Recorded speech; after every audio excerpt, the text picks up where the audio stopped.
Welcome to the Deep Dive. Emerald City Hockey's Seattle Kraken podcast. Hey everybody, welcome back to the Deep Dive, Emerald City Hockey Seattle Kraken podcast. And RJ, Seattle Kraken games have been played, or I guess I should say game, as the preseason kicked off last night. You were there at Climate Pledge Arena. How was it? It was just so great to be back. I miss Climate Pledge Arena, and I knew at the last game of last season it was going to be a while before I went back, and it feels like so long. But coming back, it just felt like I had been there, a week prior or whatever. It's just so nice to be back, to see everybody, to be back in the game day routine. The season doesn't feel like it's really back until you're actually there in the arena up on the press bridge, I think. Yeah, and new center ice logo. How'd it look? It looked great in the pictures you It put looked out there. great. It looked great. It's the best part of the new third jerseys and, switching up everything. Even better than Joey's mask, I will say. It looks awesome. That light, blue really pops Mhm. off of it. And I was hoping maybe it would glow in the dark. I was just thinking about it, looking at it, like, I wonder if they could do some kind of glow in the dark paint. Maybe they can still shine some kind of lights on it that'll make it glow or something. I'm holding out hope for that, but it just looks awesome. With the lights Yeah, on, with the lights off, it looks awesome. that's what I was thinking too, is that it really has dimension for the first time, and I really appreciate that. It has some depth to it. And yeah, I'm wondering if it's gonna be UV light activated, right? Like black light activated. I could see something Fingers like crossed. that. But yeah, but it does look good. And the team looked good in that game. And then we'll of course recap what's been happening at training camp, that preseason game, and how the young guys looked, the younger Kraken members looked in that preseason game, as well as talking about Lane Lambert and our thoughts about him as training camp has gotten underway here. Jason Bottrell and what he's talked about, the general manager for the Kraken, all of that stuff. The news from just a little while ago, because again, the Kraken are being nice, and they're not no deep dive curse today with the first round of roster cuts. We'll get to all that, the injuries, everything. But of course, first we have to thank our wonderful sponsor of the podcast, the law offices of Rico Tessendor, for sponsoring the podcast like he does each and every week. RJ, I'm back in the OG studio for ECH for me, as I'm down here in Southern California visiting my mom for her birthday. And one of the big things that we've been doing this week was we were cramming in a lot of the SoCal experiences, and that included, of course, a beach day and then 2 days of amusement parks. We went to Magic Mountain and Universal, and it got me thinking, it's weird. It's interesting to me that you don't see going into an amusement park. It's like the one time on the freeway you don't see personal injury attorney lawyer billboard kind of leading in, and I was like, that feels like an untapped market to me. And then that extrapolated into, I would think that that's a business that personal injury attorneys would want to potentially really get into, is the theme park business, RJ. And then I thought, well, actually, no, that's insane, because then if anything happened, they're just suing themselves. So probably not that. However, would that not be the safest theme park ever? One owned by personal injury attorneys?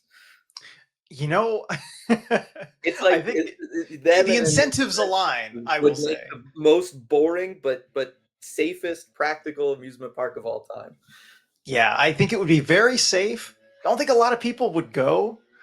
I don't know. You want to go to Rico Land, amusement park, You gotta set up something like that. I'm just padded saying. walking track? You just wait in line and there's no ride. Just no one's gonna get hurt waiting in line. Exactly. Exactly. Make sure it's got, good, safe, like traction heavy ground that you're standing on waiting in line there. Nobody trips. No big cracks and uneven sidewalk or anything like that. But no, just want to thank Rico for sponsoring the podcast as always. And while we hope none of you ever need his services, the odds say at some point someone out there will be involved in an accident, whether on the road, at work, or anywhere in between, casino, theme park, wherever. And when you are, we hope you call Rico at 425-778-9800, or visit his website, ricotessendor.com, to schedule a free consultation. He's won millions of dollars for his clients and helped thousands of people in the greater Seattle area. And as a fellow member of the ECH community, we know he'll help you too. All right, RJ, before we get going into everything, one last quick announcement, and that is, of course, our Patreon schedule. That's right. So we got a couple great Patreon events coming this week. So if you enjoyed the Kraken's first preseason game, saw them beat the Vancouver Canucks, you can watch the very next one with us tomorrow. We have our first ECH live commentary of the season on Patreon for the next preseason game for the Kraken. They are playing the Calgary Flames. That one starts at 6 p.m. And as usual, we'll watch that all together on a stream with all the patrons. So looking forward to that one. And then 2 days later, we got my Armchair GM stream. Lots to go over as the Kraken have started making their roster cuts. We can see how the roster shapes up for this season. Also, some CBA changes that are taking effect even earlier than some people thought. We got some clarification on that from Jason Bottrell. I'm going to go over the media availability with Jason Bottrell because we did get to talk to him a couple days ago. I asked him a few questions, including an interesting one on the signing bonus stuff that we talked about a few podcasts ago, and then also on some previous Armchair GM streams. So good to get some clarification from the GM himself. And so we're going to go over all that together. And then your prospect chat next week. So it's next Tuesday on the 30th. But we do have that. And of course, plenty of new information on the prospects after seeing them in rookie camp and training camp. Yeah, exactly. I'm gonna have so much fun diving into everything. I know we talked a lot about them last week and how they performed in rookie camp. We'll talk about some of those young guys again here today, but being able to go over tape with everybody and really dive deep into them, I'm really looking forward to it. Yep. And now, speaking of those prospects, some Mhm. of them have already been cut from camp. The Kraken made their original round of cuts today with 6 players sent down, and it's Alexi Bernier, Jakub Fibiger, Blake Fiddler, Julius Mietnin, Jake O'Brien, and Will Reynolds. No surprises there. I mean, these are the junior guys who are going to go back to their junior teams. We always knew that's where they were going for this season. I mean, anything else to say about these cuts or the players involved? Not too much, just because, like, as you said, these kind of make sense to be the first cuts of camp. Obviously, 2 of them injured, have not been able to participate in rookie camp or training camp, so, in both Alexi Bernier and Julius Mietnin, so definitely kinda makes sense for them. As for the other guys, you're looking at really everybody but Fibger being draft picks from this year. We weren't expecting any 18-year-olds to crack this roster. That being said, I thought that they looked good. I thought Will Reynolds had a pretty good camp for, a more middle round defensive prospect. I think he showed some promising signs with his length and his reach and his ability to defend physically.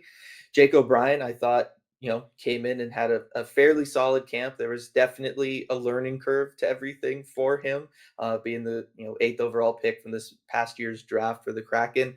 But I thought that he had a really strong performance last night. I think he's just one of those guys that he really just excels in a game situation, getting out there, having all of that kind of chaos around him is when he really makes the plays that I feel like, one day are going to make the difference for the Kraken out there on the ice, just with his hockey sense and everything. But the big one is Blake Fiddler, right? Who I think was kind of my player of rookie camp, right? Like my MVP of rookie camp, and got into the preseason game last night. And I thought he continued to look fantastic there. I just think the Kraken really hit a home run by being able to move up in the second round, grab him, somebody who I think is proving that he probably should have been a first round talent. But he's just looked so fantastic through this whole process. And I can't wait to see what he does in the dub this year. Agreed. We could have really done a whole mini segment on him this week, just about how well he's done. But I feel like we covered it, or you covered it pretty well last week on the podcast. We talked about all the prospects, but I think it's just worth mentioning he has absolutely continued that all the way through the first preseason game. And now his camp is over, but I'm sure he made an impression on a lot of people. Yeah, definitely. I mean, I know he has in the media circle with all of us, so that's just great news. And again, Kraken kind of needed that defensive prospect that was going to be like a true blue chip prospect for them, kind of added to the pipeline, and he sure seems like it. Definitely. So that's some good news. Unfortunately, we have to transition to some not so good news, and that is injuries. We got some injury updates on some players, and so we'll start with Brandon Montour. He is out for approximately 2 weeks after a bursa removal on his ankle, so he's going to miss all of training camp because of that. The team said that there's no danger of him missing. They don't anticipate any danger of him missing the start of the regular season, so that is good news. But unfortunately, no camp for Brandon Montour. Sounds like he tried it out, wasn't able to go, realized they needed that surgery, and that's why they did it at the start of camp because they figured with the timeline he'd be back by the start of the regular season. So some mixed news on that. Of course, you never want to see a player missing training camp with an injury, but sounds like it could have been worse. Yeah, he's a player who probably doesn't really need training camp, right? Other than just the normal getting back up to speed, the conditioning aspects of it. But if he's able to start the season, with everybody else, I expect we're going to see the full Brandon Montour experience from him. He's a vet. He knows what he's doing out there. Yeah, and if the 2-week timeline holds, that's still 4 or 5 days before the season Yeah. starts. It's not training camp, but it's time he could be on the ice. So, next, this one's a little more concerning, but Jared McCann is out day to day with a lower body injury. So McCann, we noticed him the first couple days of camp. It seemed like he was laboring a little bit, skating gingerly. He was kind of shaking out his leg, talking to the trainers, and so I know we looked at each other like, "Is this something? Is there something going on?" He seemed also a little bit slower too in some of the drills, and well, this explains it. So we don't know exactly what that lower body injury is, but it's something we're going to continue to be monitoring because the Kraken are going to need Jared McCann healthy this year, and so not a good start to camp for him.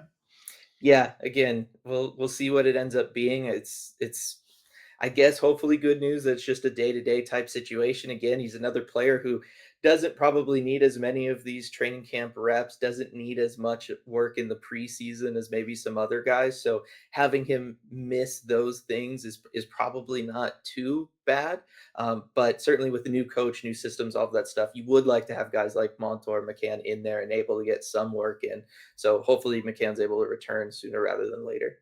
Yep. Now, a couple things on some of the other training camp invitees, but maybe not NHL players. Nathan Villeneuve is out for the remainder of training camp with a lower body injury. Unfortunate to see that from him. I know he was impressing people early on with how he was playing through rookie camp, but unfortunately, he's going to miss the rest of training camp. Leighton Road is expected to be out approximately 2 months with an upper body injury, and it seemed like that one was suffered in the prospect showcase game against the Canucks, the one at KCI. He left that game pretty early on, so unfortunate for him, out a couple months. And then probably the most severe of the injuries, I would guess, is Max McCormick, announcing just right off the bat he won't participate in training camp. He is out indefinitely with a hip injury, and of course that's something kind of going back to last season. We'll see.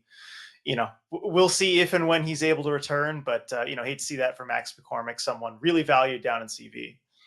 Yeah, and especially going into this year where there was gonna be so many young guys in CV, right? Whether they already had 1 year of experience there or they were somebody kind of graduating from the junior ranks, having Max McCormick around, that veteran leader, all of the, great stuff that he brings, and I know he'll be around the group, he's gonna help still provide that leadership even when he's not out there on the ice, but I think having him out there with them, kind of leading by example through practices, drills, all of that kind of stuff would be really valuable, so hopefully when he's able to come back, we know he's going to bring all of that stuff to the team and hopefully that's sooner rather than later. Yeah, and it's going to be a young team. Like it'll be good to just have him around. But I was actually talking with Evan Pivnik. He's up in Seattle right now. He was at the Kraken game. He's a broadcaster for the Firebirds. We know him well. And that was the big thing he was saying about the team. It's going to be a young team this year. Look at average age like 23. So they're going to. It's going to be important to have the veteran leadership there, whether it's on or off the ice. So I think Max will still find a way to be valuable there. Yeah, I was going to say there's only with Max McCormick, I think what 3 forwards that have 2 plus years of AHL experience. Like, it's a very low number, something like that is when you start getting into, like, multiple years of AHL experience down there, so it is gonna be one of those things where, yeah, the more of those veterans you can kinda have around, I think the more beneficial it's gonna be for all those young guys. That being said, as we're seeing through rookie camp, through training camp, the young guys for the Kraken, especially the ones that are going to be going to CV, they look pretty good, so I don't think like it's gonna be like this really like brutal year in CV or anything like that. But it is gonna be one where there's gonna be rookie mistakes, young player mistakes along the way, and those veterans usually help smooth those things out. Yeah, there'll be ups and downs for sure, but I think that there's a lot of talent there, and they could surprise. I think to the upside. Mhm. So thankfully, that is the end of the injury report. No more injuries to mention. So where do we go from here? Yeah, I mean, let's go ahead and talk about the general manager and then coach, right? Like, let's talk about that because really, with training camp kicking off, that was our first time since the new season has kind of come and arrived here that we've been able to talk to Jason Bottrill and Lane Lambert. Yeah, definitely. We'll start with, I think, Jason Bottrill, the new GM. And so we did get the chance to talk to him on day one of training camp. And I'll go in more depth because I could spend a whole hour just talking and analyzing his answers. And I will probably do that on the Armchair GM stream later this week. But I think the most important thing to talk about in terms of Bottrill is the expectations and expectations for this upcoming season, kind of where he thinks the organization is at. Because he did talk with us. He talked also with Pierre LeBrun for The Athletic. They did an interview with him and with Jordan Eberle. And I think his answers as far as expectations for the season were pretty telling. And I'll just read the quote that he gave to Pierre LeBrun. He said, I think our organization in the next year or two has to take that step to be, I'm not going to say a team that vies for the Stanley Cup, but a team that certainly competes for a playoff spot and is going to be in that mix in a constant way. And so I think what you can take from that, really every time he's been asked about expectations for this season, Bottrill has stopped short of specifying any level of specific success in the standings. And I think that says a lot. I think everybody really in this organization from top to bottom, I would guess, kind of knows that the playoffs this year are not realistic, that this is a transition season, as you and I have been saying for months. Yeah. But I think they just kind of have different levels of being able to say it. And I think that's kind of been confirmed with Bottrill maybe shying away from setting any concrete expectations for this year. No, I do think that is the smart way to approach this season. I think you look at the team, you look at, I mean, the Athletic just had their, season team projection reports crack, and they had, I think, fourth to last in the NHL. The playoffs are a possibility. Things will have to break right, but it's probably not the most realistic thing. And I think we kind of read into Bottrill's answers that, maybe that's something that's known a little bit in the organization. But more importantly, where he's shifted things, he's like, look, I don't want to set expectations on the standings here, but he has said over and over, fixing, he hasn't used the word fixing, but maintaining, getting a culture, establishing a culture and a way that we play and all of that stuff. That is the goal for this season. I'll go as far as to say fixing the culture. That's my words, but that is the goal for this season. So I think we have to look at it as that being the primary goal of this year, establishing that culture and also the young guys improving. And I think seems like from the top, they can't fully say it, but they're kind of on board with that. Yeah, no, it's true, and I think, like, this shouldn't really be a surprise to anybody, right? Because this has been what the organization has really been signaling all off season, right? Whether it was with a quiet free agency, kind of quiet as far as, you know, the trades they were making were very much trades of like bringing in like a Mason Marchment. You're bringing in players that aren't going to be, top line players for you, but they're going to be guys that are going to help build a culture within the room, right? They're going to be good teammates. They're going to be good guys to have. They're going to be guys that go out there and practice with a certain intensity. They're going to be the guys that have the good habits that then hopefully rubs off on the younger players that you have. And so I think, and then on the business side of things, right? We've seen the cut in season tickets and the price there. We've seen them expanding out the packages of benefits for season ticket holders. We've seen them lowering the price of tickets and creating new packages that are more affordable for fans to be able to get. The team has been signaling right all off season that playoffs, cup contention, all of that stuff is not the focus. The focus is strengthening this team, strengthening the culture, strengthening the brand, and getting people back and interested, and really realistically, right? Just being able to go out there and play competitive hockey games again, because that's something that these past 2 seasons they just haven't really had, right? They haven't had a team that we see that consistent effort from, that we see that consistent performance from. And I think that they understood that both for development reasons and on ice reasons, they needed to build that culture and they need that culture to stick. And also from a business side of things, they need that culture to stick because, people can handle going to losses, right? If you spend a lot of money and you buy a ticket and the team ends up losing, you understand that that's part of sports. They're not going to win every game you go to, but you want to see a certain level of effort, right? When you do put down your hard-earned dollars and you walk into Climate Pledge Arena, you want to see a team that's trying, you want to see a team that's making adjustments, and you want to see a team that's going to be in it towards the end.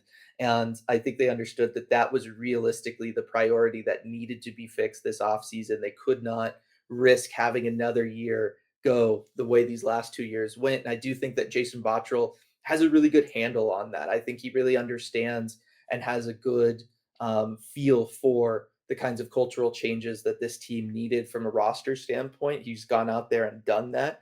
I think all of the additions that he's had have been really perfect. And the other thing is, I think he's helped fix some of the communication issue from the front office there because when we talk to him, I get more of a sense that he has a plan and that he's kind of not necessarily openly communicating it to us, but just the way he speaks and the words that he uses and kind of speaking a little bit more frankly than Ron just kind of gives that general feel of, look, I understand what's going on.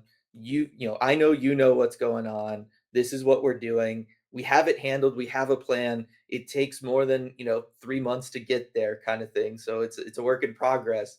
But that's just the big takeaway is like whenever we have these media availabilities with him, I always walk away going like, okay, he has a vision, he has a handle on it, and we're just gonna have to kind of wait and let that develop and play out. Whereas with Ron, it was always like, I don't know, what does that mean, right? Like we were always kind of playing like we are having to decipher his messaging. It was all cryptic and we were always trying to break that down. With Botterill, it feels just very straightforward and it just feels like somebody who, like I said, has that vision, understands what he wants to do, and he just needs the runway to do it. Exactly, which is refreshing. And I think, with Ron too, having the amount of time that he had, he's had time to do things. He had multiple off seasons to do things. And so then at a certain point, it gets to where you're pressure him like, okay, what's the plan here? What are you trying to do? Where is this building to, right? And I think that can kind of add to the cryptic about element of the answers and everything. Whereas with Bottrell, I think, yeah, he knows it takes time. He knows we know we know that it takes time, and so it's just kind of that understanding there, which is it's nice. And so in addition to culture, fixing the culture, identity was something that was also mentioned, and that's a lot of that is going to come down to the coach, Lane Lambert. I mean, you have a new head coach. I think the Kraken certainly didn't have an identity last season under Dan Bylsma, and that's going to be one of the bigger goals. And so that's Lane Lambert's job to do and get the players to buy in on. And so, I what do we think of Lane Lambert after the first week or so of training camp? I mean, it's third coach in 3 seasons for us to be watching, and it's been really interesting seeing. I mean, we remember Dave Haxtell, we remember Dan Bylsma, and now having a third. They all are so different from each other. They are. How would you describe Lane Lambert through 1 week of training camp? Like, what is his coaching style? What is he like, and what makes him different than Hacksaw and Dan Bylsma? Yeah, I mean, the biggest thing is just hands-on, right? Like, he feels the most hands-on by far of any of the 3 coaches that the Seattle Kraken have had up until this point. He's out there, right, during drills, he's blowing the whistle. If he sees something that he doesn't like or the drill's not going the way he wants it to be going, he's gonna blow it dead. He's gonna go and talk to the players, and then he's gonna get them going again, right, in the right direction. And I love that from a coach because I think so often with athletes, right? There's a certain way that they learn, right? Like everybody has different learning styles. There's people that are more auditory, people that are more visual based learners, right? Like this is a thing that goes beyond athletes, but I think athletes specifically probably have a good, sense of kinesthetic learning, just given that they're, the job that they're performing, right? They learn a lot, and there's like a word for it that's just kind of dancing around me, but muscle memory plays so much of a role in what they do out there on the ice and or really whatever sport they're playing. And so I think that correcting things and teaching them on the ice while they're physically doing it, rather than making notes and then approaching them an hour later when they're off the ice, they've changed, you're in a video room maybe, or you're just talking to them one on one in the locker room. I think that that just makes a huge difference in an athlete's ability to internalize what they need to be doing out there or make adjustments to their game, change the habits that they're having, right? Changing their mechanics, changing that muscle memory, approaching them in the moment when they're actually performing their job rather than after the fact or before the fact or whatever, I think just makes a huge difference. And I think we've already seen that with the Kraken is just their ability to kind of change things up a little bit during drills on the fly in a way that we haven't seen in the past. And I think that all comes down to Lane Lambert being a hands-on coach, being out there on the ice and actively talking to them in that moment, right? Not waiting for them to dump that rep and then have several other reps and then talking to them. Do it while that rep is still fresh in their minds, while they remember what they did, with their bodies. And so hands-on is the first thing that comes to mind. The second thing that comes to mind is soft-spoken.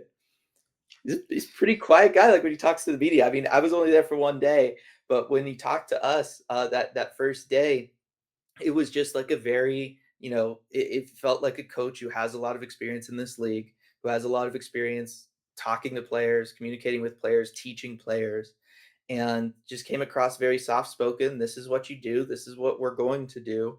And again, kind of similar to Bottrell, it's just going to take a little bit of time for it to all come together. But it was a quiet confidence that I really kind of appreciated from him. Yeah, and I will say that's to us, the soft spoken thing. On Yes. the other side, on the flip side, I think he's the loudest of the Kraken coaches actually on the ice when giving direction to players.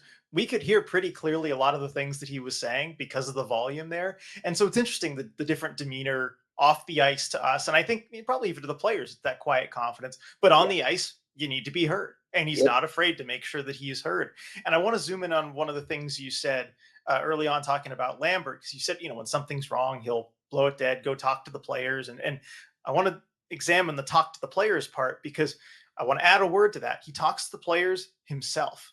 Hmm. And that's one big difference I see between him and Dan Bilesma, at least early on in training camp, is that one of the things Dan Bilesma would really do, I think, and Hackstall to an extent, he would delegate a lot to the assistant coaches. If a player needed a message or if you need to go talk to someone about a drill, oftentimes that would be one of the assistants going up to the players and kind of delivering that message. Whereas I see a lot more Lane Lambert doing that kind of thing himself, especially when a drill isn't going right or somebody did something wrong, right? Blow it dead. And I'm going to go talk to the player myself, which can be tough to do as a head coach because there's only so many places you can really be. And so you do kind of want to delegate some things to your assistants. But that's another level of hands on that I think we're seeing from Lane Lambert. And it wouldn't surprise me to see him delegate that stuff a little bit more later on in the season as you get into everything. But I think it's one of those elements of like you want, if you want something done right or to make sure it's done right, you need to make sure to do it yourself. And I think especially early on in training camp when you're familiarizing yourself with a bunch of new players, you're trying to get them to know you, I think you want to make sure that message is delivered by you in the way that you want. And so I like seeing that from him. And again, I'm sure the assistants, they were still out there giving direction. It wasn't like they weren't doing anything, but I liked seeing how hands-on Lambert was being from that perspective.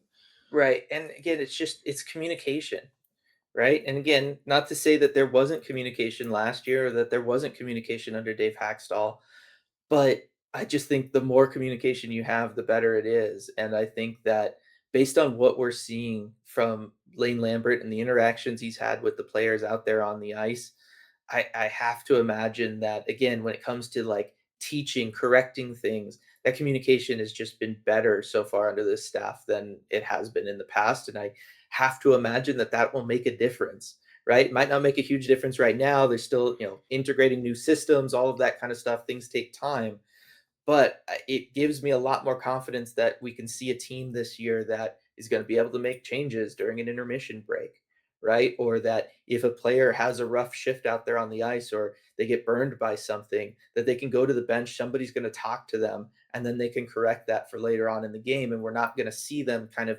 continually get burned by something throughout the 60 minutes that we kind of have seen these last 2 seasons. So again, it's one of those things where I'm cautiously optimistic, right? We've been optimistic in the past and it's burned us, but it feels different enough this time that I'm kind of willing to buy in again. Yeah, I feel like I am too, and a lot of the players I think are. So there's communication. I think there's a lot more of that, but I think there's also a lot more intensity. And I know Yes. intensity is a word that's just thrown around way too much in training camps. You're like, oh, you bring the intensity, you have that energy level or whatever. I have noticed a difference from this year to really the last 2 years, one with Bilesman, one with Hackstall, about the intensity early on in training camp. And you turned to me, I remember day one, you're like, does this seem more physical than day one last year? And I do think there is something to that. And I think the players agree as well. I mean, Matty Benier is the first player we had the chance to talk to day one. He said, definitely more intense. I'll quote, definitely more intense than last year's training camp. And so, at least through the first day. And I think that's continued through the first 3 days of training camp and into the preseason game. And so I think that's a good sign. Seems like Lane Lambert really likes to get his players going and into the swing of things and working hard from the very beginning. And it seems like the guys have all kind of bought into that. Very few people I've seen. It doesn't look like anybody is sick of that or not ready to buy in or complaining about it. Right, and it for me showed in the preseason game last night that they were an intense team. I thought they were a much more intense team than the Canucks out there, and I think it's one of those things where, as we were talking about earlier, this is a team that doesn't have a ton of expectation out there on the ice, certainly not from the outside, and internally, they know, right? Like, they know that they're going to be facing teams that are going to be better on paper than them a lot this season, and when you're approaching games like that, you know that, okay, the way that we can win, and that's something that everybody in sports wants to do, right? All these guys are professional athletes, coaching staff, professionals. They all want to win all the time. The way you win when you're an underdog often is by outworking the superior opponent, right? And so I think that that's something that Lane Lambert really understands about this team, is that if they're going to win games this year, and hopefully win as many as they can, it's going to have to come off the back of effort and intensity. And so why not start off camp that way and really build it into how these guys are going to approach the season, and just build it into their mentality for the rest of the year.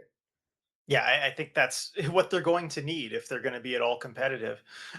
And so overall, like I feel fairly confident in the coaching staff. I think Lane Lambert, he's a good coach. I still have concerns about just if this group of players can be motivated at all by anybody. I mean, that's something we talked about at the end of last year. Like, can any coach fix this? And I still don't know the answer to that because I think everybody's buying in now. And that is easy to do when you haven't faced adversity yet. I think in training camp, you can get the guys to buy in, but every NHL team is going to face adversity at some point of a season. It just happens to everybody.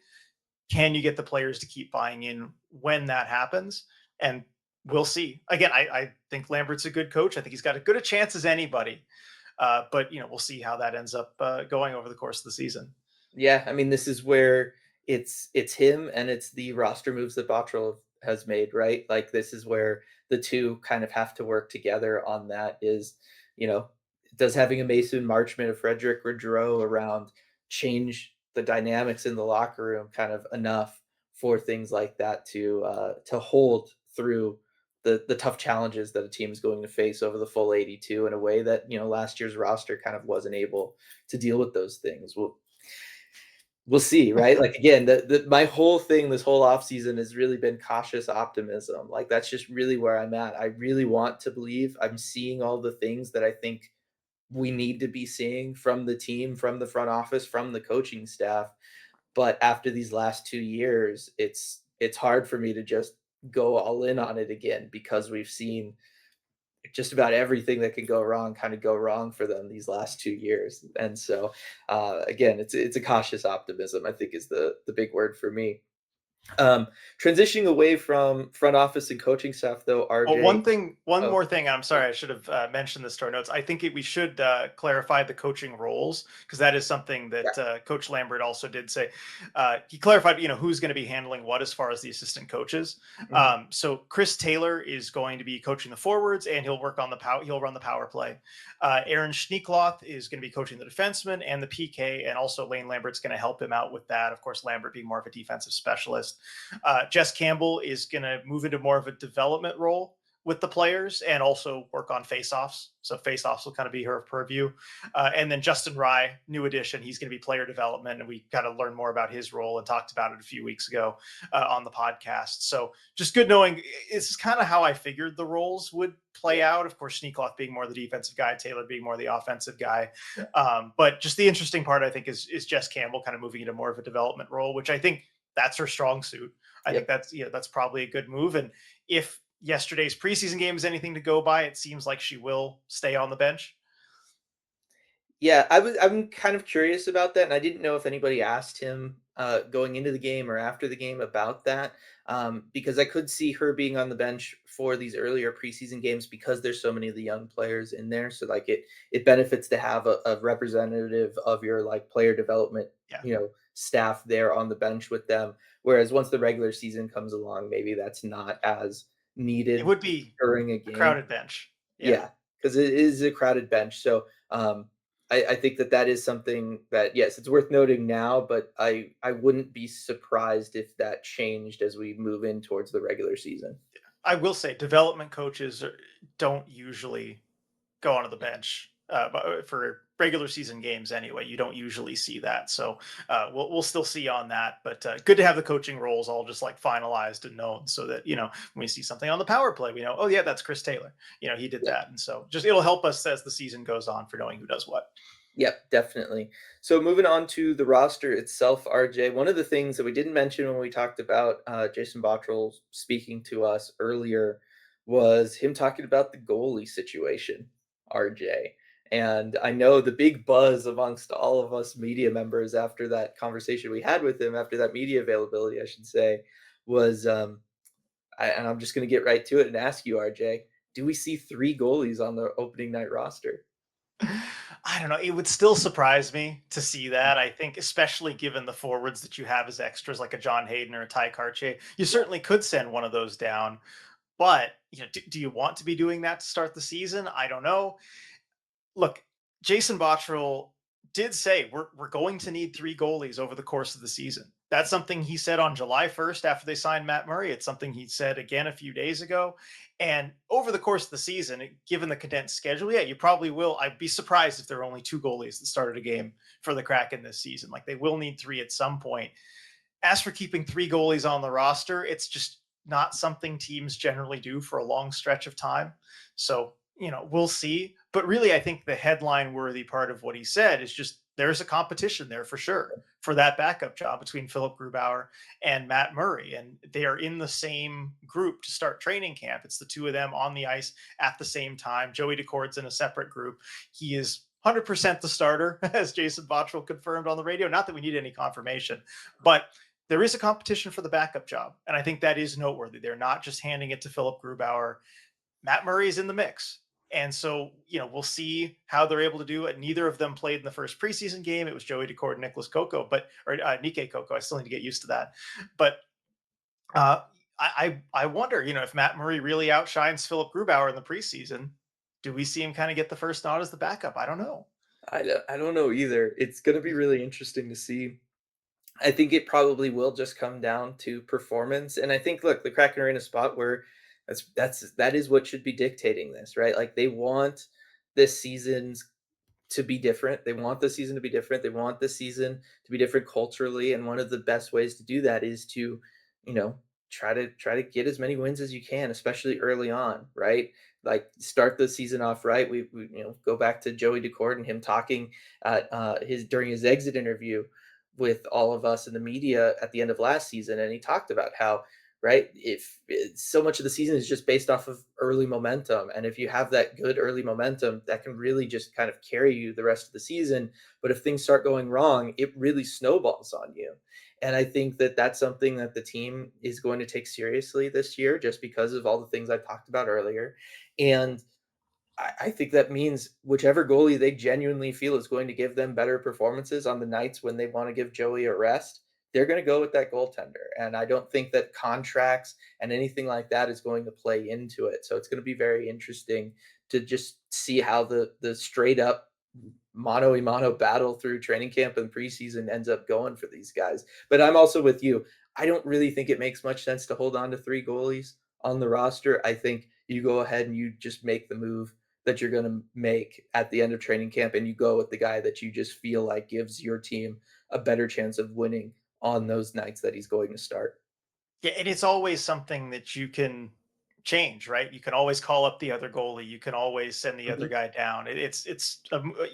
I worry, maybe more about a Matt Murray getting claimed than a Philip Grubauer getting claimed, Yeah. certainly on waivers.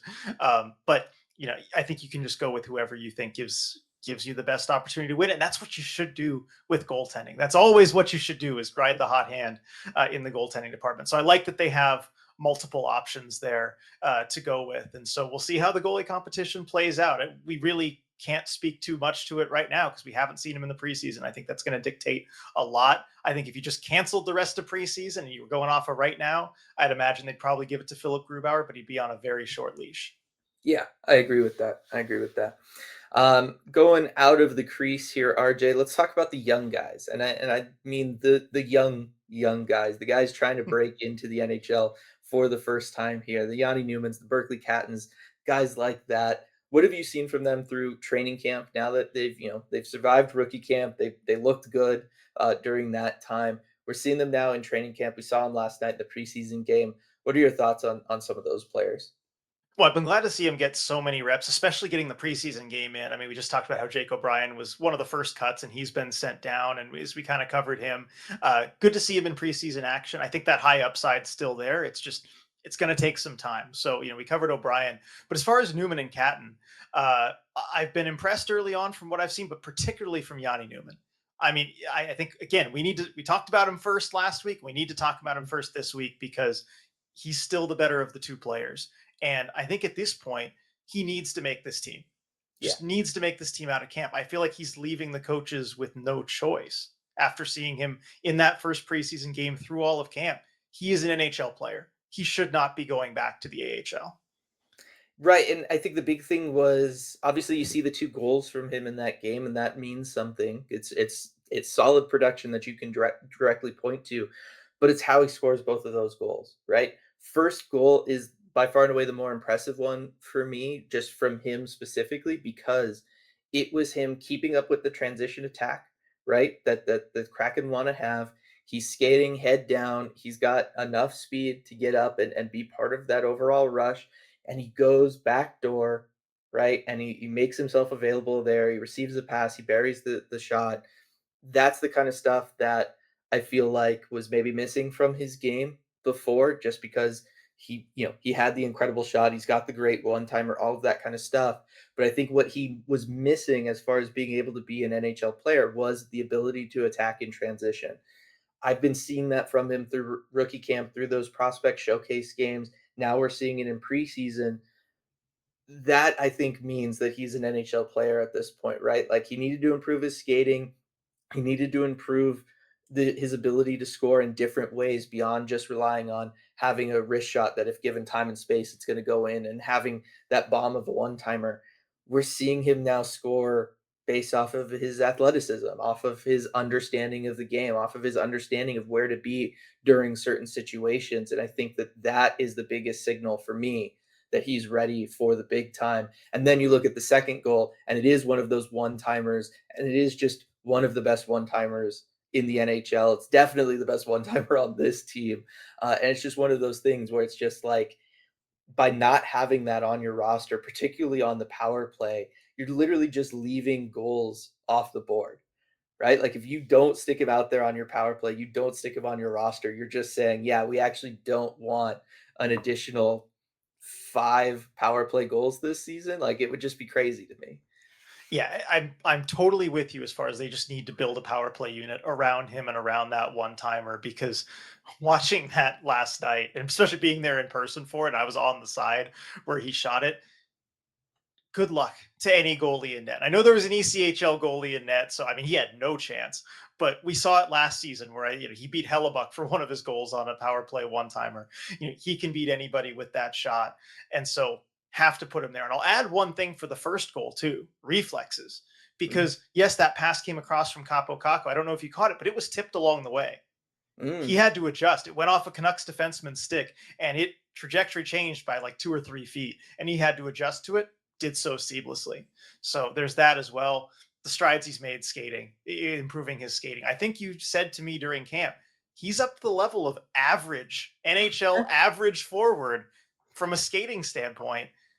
That's all you can ask. Like if he can right. just get there, the rest of his game is so good, he'll be a productive scorer in the NHL. Exactly, and I think he's there, or he's more or less there, and can get there over the course of the season. So I'm really looking forward to it. I also think physically there's still some room for improvement. He obviously has great size. I think he needs to add more muscle. It's something that he has been working on this off season, and I'm assuming will continue to work on as well. But he does, for a guy his size, he does get knocked off pucks. Right, the board battles don't always go his way in a way that you would expect. But I think that that's stuff that, again, that's things all young players need to work on. He'll work on it, but based on what I'm seeing, the potential downsides of him occasionally losing a board battle versus the upside of being your leading power play goal scorer, I, you got to lean towards that and say he has to be on the roster opening night. Now, would you go? Yeah, would you go as far as me as to say he needs to be on that roster opening night? Like, because I'm at the point where I think it sends a really bad message if he's not, given what he's done and shown so far, and given the type of season you're probably going to have. It's transition year. Developing the young guys is going to be first and foremost the goal. Like, I'm at the point where I think if they don't put him on the opening night roster, I think that just sends a really bad message. Right, and we've talked about this too, as far as if Berkeley Catton's going to make it, and we'll talk about him in just a second. Can both of them kind of make it? Do we see the 9 game stint from Berkeley Catton? They send Yanni Newman down to CV, and then they kind of go from there. They see if they're going to keep Catton, then you work on making room for Yanni Newman, something like that. But no, I think he should be there. I've kind of thought all along he should be there. I think yes, that means one of a John Hayden or a Ty Cartier probably can't make the roster, but realistically, who's going to benefit this team more? Having Yanni Newman as a winger on the third line and then building your power play around him, or Ty Cartier, who's going to be a healthy scratch a decent amount of the season, right? And we know what his overall limitations are. And yes, there's going to be nights where you're going to want his skating and his hitting ability and that kind of stuff. But I think at some point this team needs to find guys that can score goals consistently. You have a player that has an unbelievable shot. You have to get that in the lineup and you have to start taking that seriously. And I think that now is the time. He's showing you all that he can show you, and you have to reward that effort. So I'm with you 100%. All right, sounds good. Now, moving on to Berkeley Catton, who's also trying to make this roster out of camp. Different situation for him because, as Jason Bottrill did confirm, I asked him about what's the latest he's heard on 19-year-olds being able to play in the AHL if they're a CHL player, because there were some reports that maybe that would go into effect this year. It seemed unlikely. We weren't counting on it, but wanted to confirm from him, and he did confirm that no, Berkeley Catton is not going to be eligible to play in the AHL this year. It's Seattle or Spokane for him. So bit higher stakes for Berkeley Catton this year as far as whether he's able to make the team or not after the 9 games. Where do you think he's at? Because we've seen him now through training camp against some NHL guys, and I think he looks very different against prospects versus NHL players, as you'd expect anybody. But we Yeah. know he can dominate against prospects. We saw it. You saw it in the game up in Everett. Yeah. One of the better players out there, dominant. Because for me, against the NHLers, he hasn't stood out a ton yet. But I know you have that scout's eye. You kind of look beneath the surface. What have you seen from him? It's still like inconclusive, right? Like I'm still kind of TBD on where I'm at with Berkeley Catton as for this season. I think that playing more preseason games is really going to kind of be the determining factor at this point. And I think especially playing more preseason games against rosters that maybe have some more NHL players on them than maybe what we saw from Vancouver last night. And you know, Kraken looked fantastic in that game against Vancouver last night. I'm not going to say that they didn't, but that was there was like barely any NHL players out there on the ice for Vancouver, right? Like the Kraken had a decent amount of veterans on their roster. They had the blue chip prospects like a Yanni Newman, a Berkeley Catton. They should have looked as good as they looked, potentially even better, but that's a different conversation.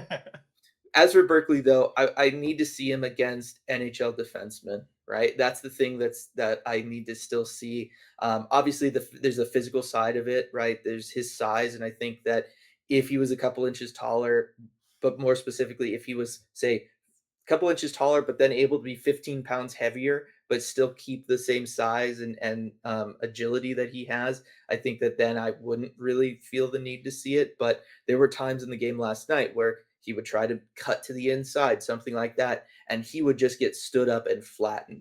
And again, you're talking about like AHL defensemen doing that to him. It's going to be even more difficult going up against regular NHL defensemen.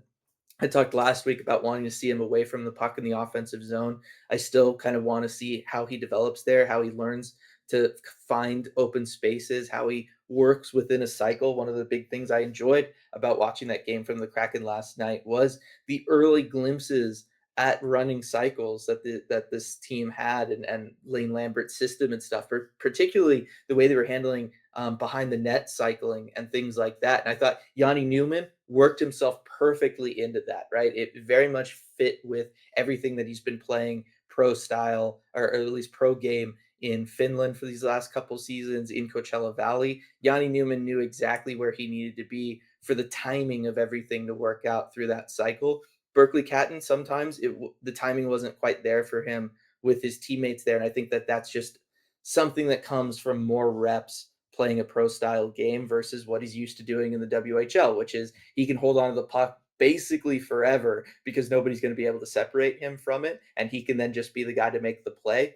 In the NHL, virtually nobody can do that, right? Connor McDavid could maybe do that. Nathan McKinnon could maybe do that. Berkeley Catton's not going to be able to do that at the NHL level. And so I still want to see that stuff from him. I think it was more positives than negatives for sure. But I want to see him against some NHL defensemen, some NHL forwards before I'm kind of more definitive on where I think he should be to start the season. Yeah, I think that next level of test is probably coming for him later in the Mhm. preseason, but there's only so much you can take away from that Canucks game last night. And I will say, he didn't stand out to me a bunch last night. I will say, in the first couple shifts, he made a couple pretty big mistakes with the puck early on, but that was clearly just jitters first shift, and he got much better as the game went on. But I'm still not seeing that game breaking skill necessarily that you might expect from a forward of his caliber against, kind of in that game, AHL players. Doesn't mean he can't show it. It's his first game of the preseason. I want to see him kind of develop further. But if this is the level he's at, I don't know. You don't want to send him back to Spokane. He's got nothing to learn there. But it's just hard for him to. I wonder what kind of role in a top six he could really have that would make sense. This is why I also wanna see him on the wing, right? Like, I wanna see a preseason game of him playing with NHLers, but on the wing, because, Hmm. there's not gonna be room for him down the middle anyway. We know that definitively, right? If he's going to play significant time at the NHL level this year, I think it has to be on the wing, and so I also wanna see, as the preseason progresses, then maybe make that shift with him, and then see if that allows him to just focus on the offensive side of the game, focus on being that playmaker, particularly a playmaker from the outside, from the perimeter, which is a lot of what he does at the AHL, at the WHL level. I mean, and so I think that that's kind of that next step for him, and I think that'll tell us a lot more. And to be honest, I think he's going to show a lot more. Like I think he will look better on the wing than he does down the middle right now, playing against professionals. Yeah, and I think Coach Lambert might have wanted to see some reps of him at center, because when I asked him about what Catton needs to show in order to make this team, he talked about kind of getting to that NHL level of, but particularly defensively. He said it's not always about the offensive game; it's defensively and it's away from the puck. And at that point, he had liked what he'd seen from Berkeley Catton through the first couple days of training camp. When I asked him, that he had picked up that stuff really well, and he was introducing those concepts and those systems to him, and it seems like he got it right away. So that was an encouraging sign. I mean, Lambert really spoke pretty highly of Berkeley Catton and has spoken highly of him the last few days. Um, and so watching the game last night, I was kind of trying to focus on Berkeley Catton, and especially defensively. And he was okay.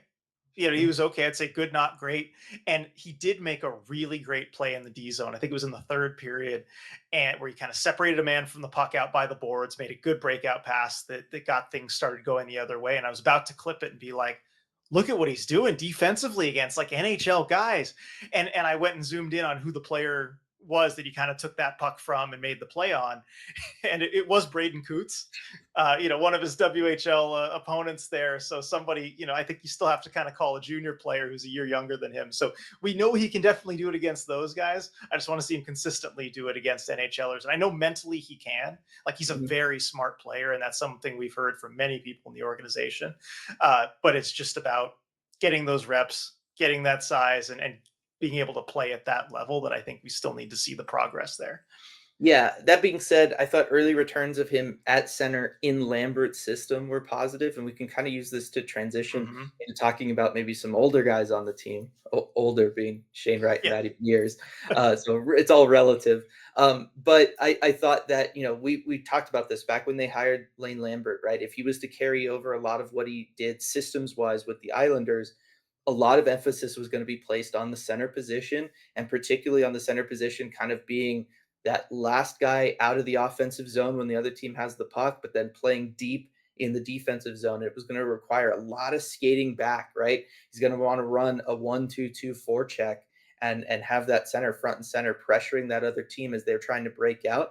And then in the defensive zone, that center's got to play deep in the zone. And then you also want them out there on the attack, right, joining the transition. And so it's just going to require a lot of skating and kind of more advanced understanding of positioning out of the centerman. And I did think that Berkeley Catton was able to do that last night. And I think that that's big. I don't think like Jake O'Brien was really able to handle all of that, which not surprising, given the fact that he's 18. It's his first ever preseason game, and frankly, he has a lot of stuff he needs to learn about back checking and defensive systems and everything. Anyway, right? That was something we knew about him as a prospect.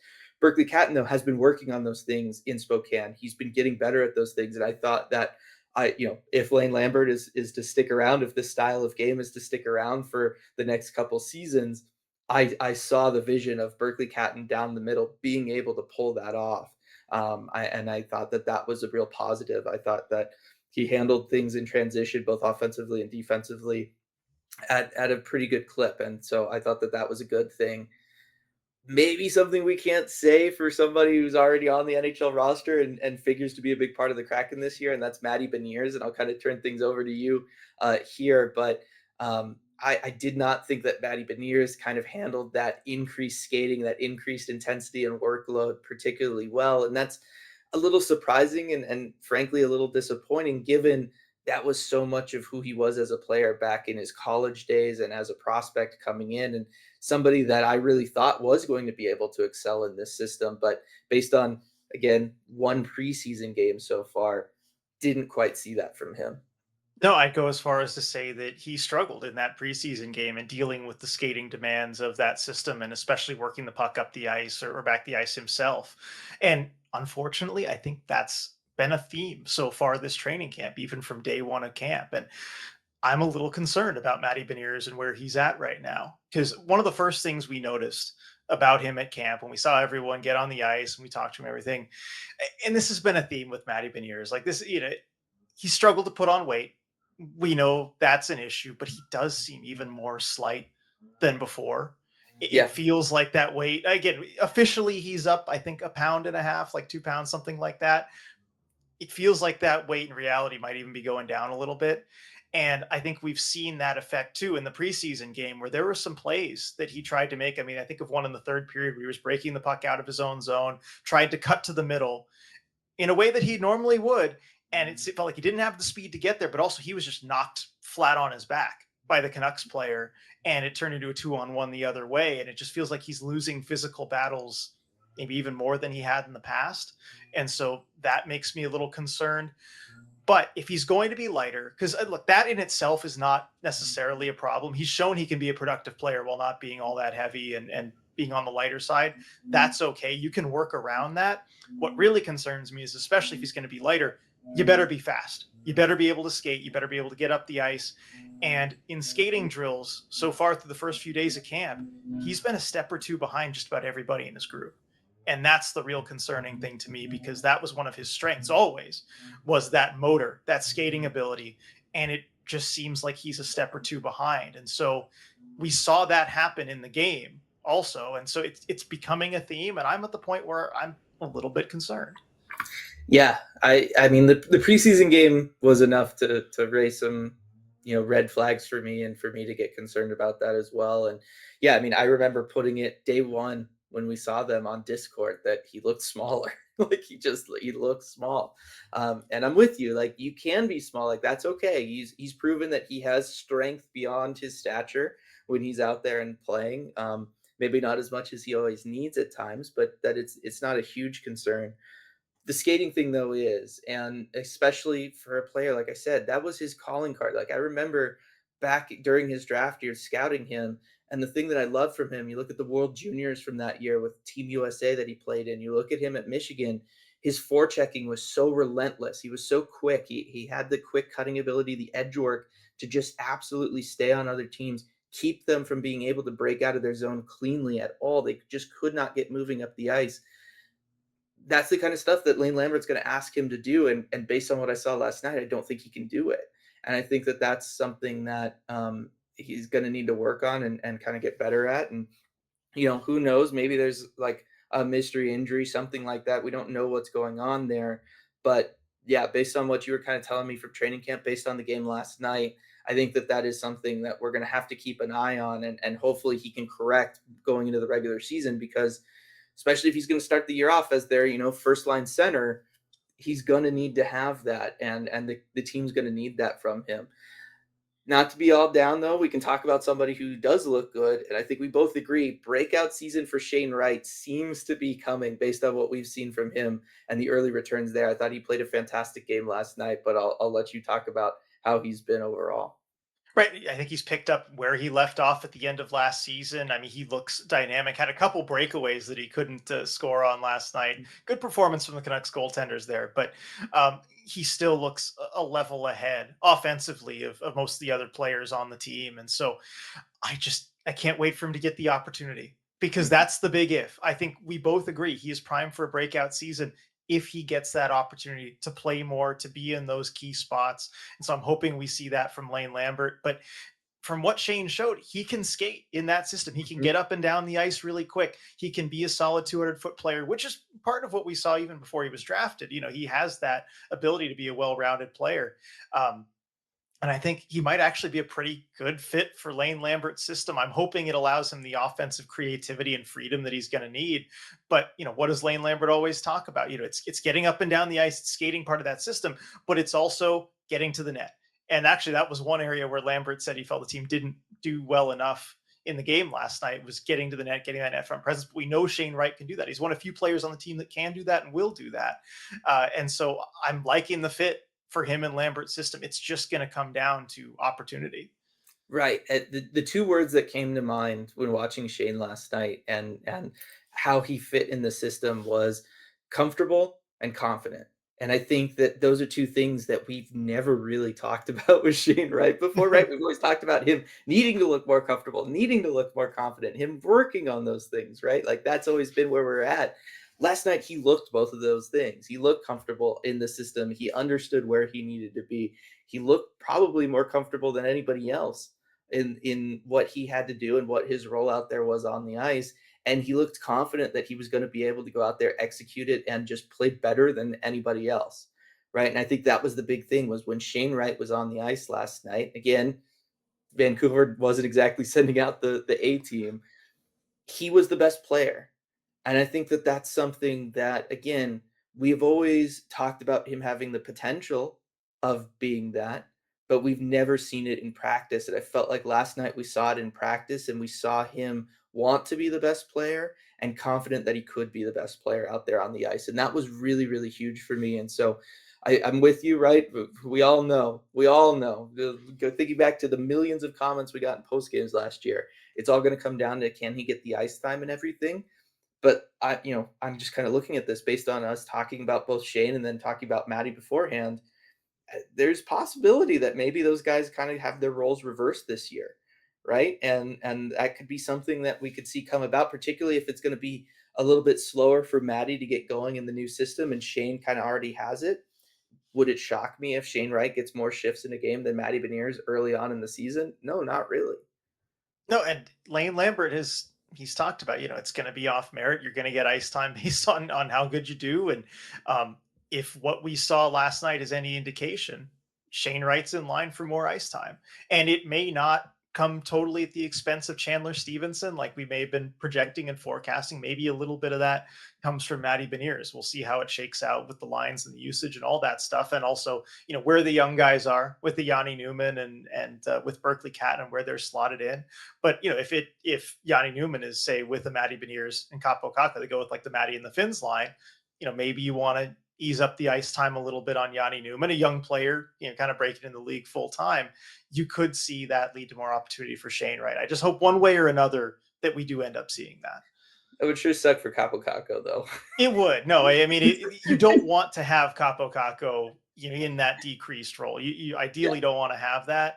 But again, there's so much that you can do. Look, the Kraken, they don't have any star players you need to Yeah, play huge minutes. They don't have anybody that they do play huge minutes. It leaves at least a lot of flexibility situationally for where you can use these guys in these lines. And a good coach should be able to lean toward their strengths in various situations if you're going to basically have three lines that are all kind of your first, second, third line.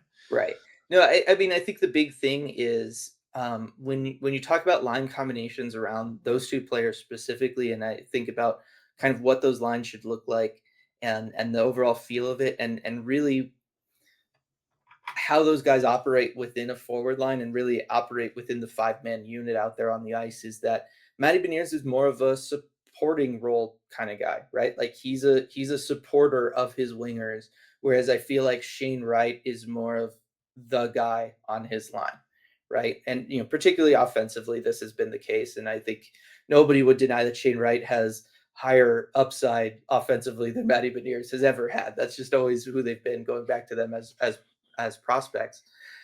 But when I watch them play, Shane Wright wants to be the guy with the puck on his stick as he goes to that net front and as he gets the scoring chance. Matty Beniers wants to find the guy who's net front to get the scoring chance, right? Like that's just kind of who they are. Matty Beniers wants to play defense. He wants to go back. And not that Shane Wright doesn't want to be the guy going back too, because he very much does.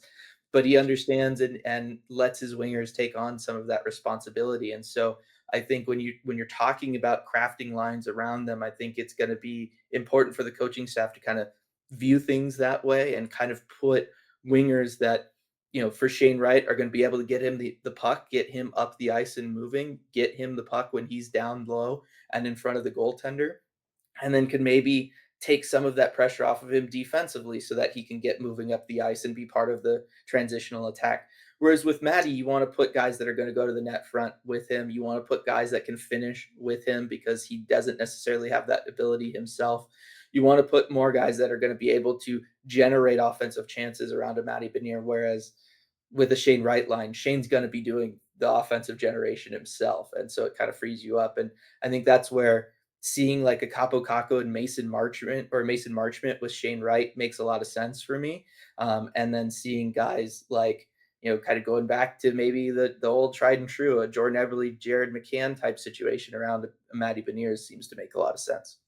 Yeah, I think those lines would make a lot of sense. I mean, I can't wait to see Mason Marchment and just how he's been kind of running with Chandler Stevenson so far, but I can't wait to see how he kind of fits into things.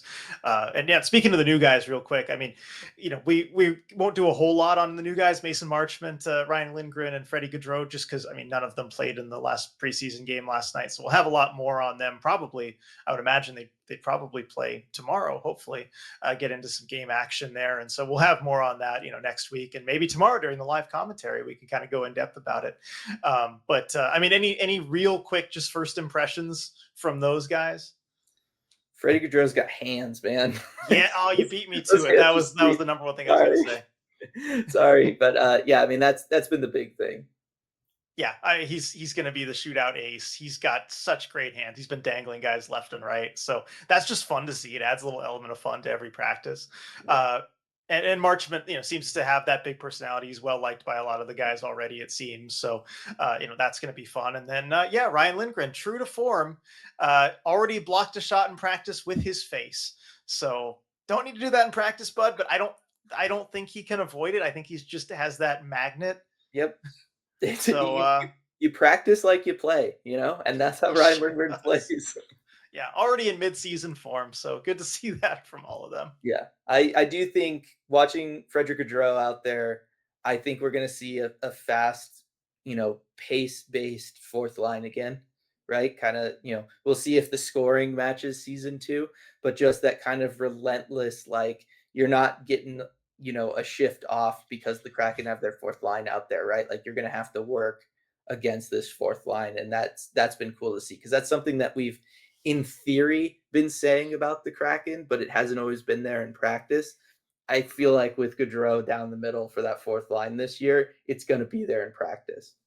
Yeah, for sure. I mean, look at especially if Yanni Newman and Berkeley Catton are up on the roster and who that's going to push down. I mean, you could have a fourth line with Freddie Gaudreau, with Ellie Tolvanen, who Yeah, scored 23 goals last season. You could see a fourth line with a lot of skill on it. Yeah, so looking forward to that and everything. Looking forward to the game tomorrow night, watching that with everybody over at patreon.com/Emerald City Hockey. I think that's going to be a lot of fun. But yeah, looking forward to getting back up there, fly back up later today. Can't wait to get back to training camp. Can't wait to watch the preseason hockey with everybody. I'm really looking forward to it. I know you are as well. Going to give one more shout out to Rico for sponsoring the pod. We'll keep you all updated if we hear anything on a potential Rico world up there in the Pacific Northwest. And while we hope none of you ever need his services, I'm just saying that there is a lack of amusement parks in the Pacific Northwest. Okay, there is a distinct lack of that. I understand not wanting to ruin all the natural beauty that the PNW has, but you know what? Sometimes it is fun to go ride a bunch of roller coasters. But with Rico, while we hope none of you ever need his services, the odds say that at some point someone out there will be involved in an accident, whether on the road, at work, or anywhere in between. And when you are, we hope you call Rico at 425-778-9800 or visit his website, ricotessendor.com, to schedule a free consultation. He's won millions of dollars for his clients and helped thousands of people in the greater Seattle area. And as a fellow member of the ECH community, we know he'll help you too. Can't wait to watch some more Kraken hockey with everybody in the near term. But until then, we will see you all next time. Hey everyone, before we go, we just wanted to give a quick shout out to all of our awesome patrons over at patreon.com/Emerald City Hockey, especially our Terror of the Deep patrons. Thank you so much for making all this possible. We really appreciate your support.